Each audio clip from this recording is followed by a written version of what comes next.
Click the link below to visit aoea.com for all your Remnant 2 needs, and make sure to use code LOSTDAYS to get savings off your order. What's going on, guys? Welcome back to another video. In today's video, I'm going to show you how to obtain the new Polygun that was added in the new Forgotten Kingdom DLC. This was a super secret that was added. It is only obtainable once you re-roll your campaign and once you get to the labyrinth. So if you already have the labyrinth unlocked, just a quick side note, make sure you re-roll your campaign before attempting this, because if you try to do it with the current campaign progress and you haven't re-rolled, then the gun will not be there for you. And also, you want to make sure that you have the gear to get into the back rooms in the labyrinth. This is the set that you need to unlock Archon. And one final note before attempting this is make sure that you do not die trying to obtain this weapon, because if you do, it resets the progress of trying to obtain this weapon. So make sure you have it on Survivor or clear out the enemies before attempting this. So without further ado, I'm going to show you how to get this gun and then go over what it does and what makes this pretty cool. Okay, so there's 13 cubes in total in order to unlock the Polygun here in the labyrinth, and the first one you start off in the Fractured Ingress checkpoint, and off to the right here down by the main portal is our first cube. And the second cube is going to be by the changing portal over here right as you turn around and head towards this doorway. And then you want to make sure that you have this opening, and then once you go out, it'll be on the top of the ledge here. And make sure you turn right around, go back into the portal so that way you don't fall to your death. And then you want to make your way over to the third cube, which is by the aberration where we get the labyrinth staff. Jump on over, and then once you get down to this ledge, you want to drop down, make an immediate right, and then right here is the third cube. Then a red portal will open up down below you, go through that, and then you'll end up at this checkpoint. So the fourth cube is going to require us to go back towards the main portal room, and then we want to head up on the right hand side and then head through the hidden portal behind the ledge off to the right, like we were going to go get the Leto's armor and the Chicago typewriter.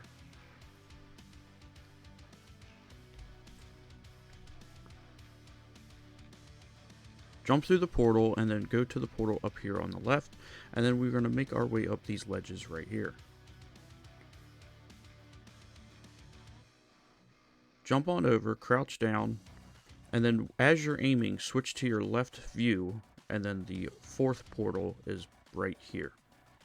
And the fifth cube requires us to go back through the portal we just came in through, and then jump on over, head back through the portal that is up on the right hand side where the collapsing platforms were, and then the fifth cube will be up on top of the ledge here.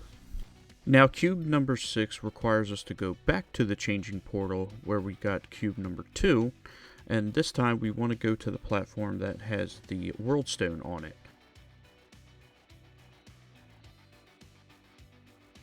Once you get here, jump off to the left and then head towards this ledge. And you just want to slowly get down there, drop down, make sure you crouch, hug the wall, drop down once again, jump over to this large platform, and then you just want to keep continuing straight. And then once you get to this ledge right here, aim down, and then the sixth cube will be down here. Once you shoot that, another red portal will open, drop down into there, and you're back at this checkpoint. Now the seventh cube requires us to go to the very beginning of the labyrinth, so head over to the main portal room and then go past the world stone and head all the way back to the very beginning of the labyrinth where we first drop in at. Go through the portal, make a left, and then right on the end of the ledge here we're going to look off to our left. Up on this ledge is the seventh cube.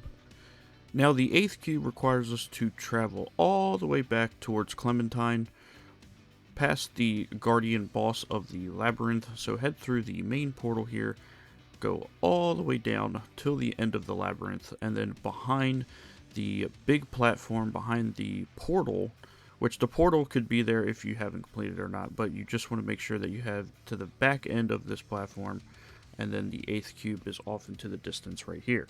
Now continuing on to cube number 9, this one can be a little tricky, but we are going to travel all the way back towards the main portal room, and then we are going to go towards the portal up on the right hand side, progressing through the labyrinth naturally.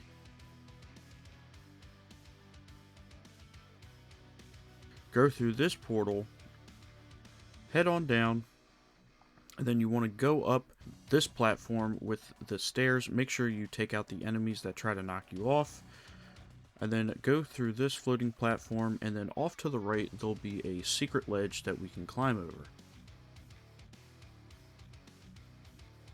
Now I'll show you this very carefully, so climb on over, and you want to jump down here and then go off to the edge, drop down once again, and then we are going to drop down a fourth time, and then we are going to drop down to this ledge down here. And then you want to be very careful because we want to aim it towards the platform up by my character's helmet. You want to aim for right there, so you want to go towards the edge and jump towards it, so that way we can roll into the platform.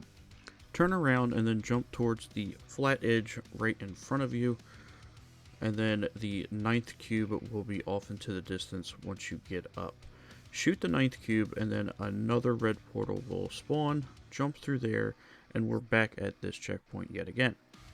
Okay, so we're almost done. We have 4 more cubes left to go. So the 10th cube requires us to go through the back rooms. This is how you obtain the Archon archetype.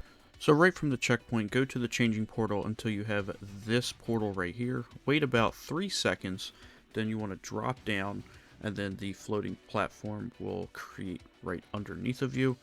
Clear out the enemies here, and then we want to go to the glitching door. This is the setup you need in order to get through the door. Once you have your equipment, head through the portal, and now we are going to enter the back room. Alright, once you're in, you want to make a hard left, make another left, right, and another right, and then you'll have the cube sitting right here. And then you'll just have to wait until the back rooms kicks you out. Okay, so once you're out of the back rooms, head through the portal right outside because the enemies will respawn. But now we are down to our final 3 cubes, and we want to head back towards Clementine. So go through the main portal back in the main portal room, and then make our way over to the final steps right before we get to the last world stone over by Clementine. Once you get down to these steps, you want to make a left, and you want to hug this platform right here, and we want to drop down, and then drop down to our right, and then we want to aim for that platform right here, just like on cube number 9. Jump towards that, and then cube number 11 will be right here. Do a complete 180, and you want to jump towards the flat edge of this platform, because if you try to go towards the edges, then your character will not grab onto the ledge. So once you have that, jump on over, and then look up, and then cube number 12 will be right there. A platform will spawn, and then you want to jump onto the rightmost part of the platform. I jumped in the middle there, so I could have died, but number 13 is off to the left. Jump onto this, and then jump over here, and then the Polygun will be here waiting for you. Okay, so we've obtained the new Polygun from the Labyrinth. Now, what makes this gun so special? Well, the weapon mod on it allows you to fire in a long gun mode, or it allows you to shoot in a shotgun mode. Now, the unique mechanic for this gun is that as you shoot, a purple bar will fill up the meter onto your crosshair. Now, if you allow to shoot past the purple bar, then the gun will electrocute you. In order to prevent this to output more damage, is once the purple bar fills up all the way onto the meter, you'll have an active reload where you'll have to align the white arrow onto the white line onto our meter, and the more and more you do this, the more bullets you can shoot out of the gun, which is pretty unique. And that is how you obtain the new Polygun here in Remnant 2. I hope you guys enjoyed this video and found it very informative. And if you did, make sure to drop a like and consider subscribing to the channel, as we will be posting more Remnant 2 content once I get more items and I'm working on some new builds. And again, we go live here on YouTube every Tuesdays and Thursdays. And then also join our Discord. The link is down in the description below. We'd love to have you and join our community where we like to play with our fans and also interact with our community and talk about different games. And if you guys have any build ideas, leave them down in the comments below. I'll catch you on the next video. Deuces.